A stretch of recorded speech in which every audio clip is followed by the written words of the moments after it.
त्रिदलं त्रिगुणाकारं त्रिनेत्रं च त्रियायुधं त्रिजन्म पापसंहारं एकबिल्वं शिवार्पणम्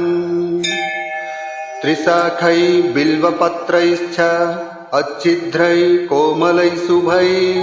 तव पूजां करिष्यामि एकबिल्वं शिवार्पणम् कोटिकन्या महादानं तिलपर्वतकोटयः काञ्चनं शीलदानेन एकबिल्वं शिवार्पणम् काशीक्षेत्रनिवासं च कालभैरवदर्शनं प्रयागे माधवं दृष्ट्वा एकबिल्वं शिवार्पणम् इन्दुवारे व्रतं स्थित्वा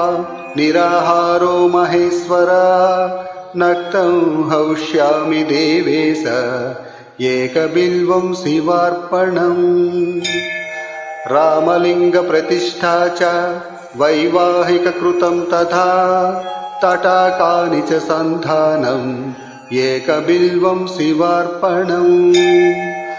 अखण्डबिल्वपत्रं च आयुतं शिवपूजनं कृतं नाम सहस्रेण एकबिल्वं शिवार्पणम् उमया सह देवेश नन्दिवाहनमेव च भस्मलेपन सर्वाङ्गम् एकबिल्वं शिवार्पणम् सालग्रामेषु विप्राणां तटाकं दशकूपय यज्ञकोटिसहस्रस्य एकबिल्वं शिवार्पणम् दन्तिकोटिसहस्रेषु अश्वमेधशतक्रतौ कोटिकन्या महादानम् एकबिल्वं शिवार्पणम्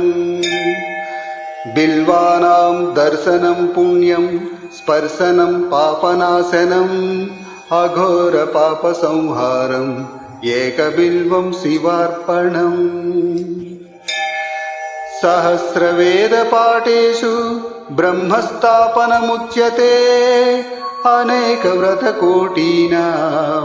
एकबिल्वं शिवार्पणम् अन्नदानसहस्रेषु सहस्रोपनयनं तथा अनेकजन्मपापानि एकबिल्वं शिवार्पणम् बिल्वाष्टकमिदं पुण्यं यः पठेत् शिवसन्निधौ शिवलोकमवाप्नोति एकबिल्वं शिवार्पणम्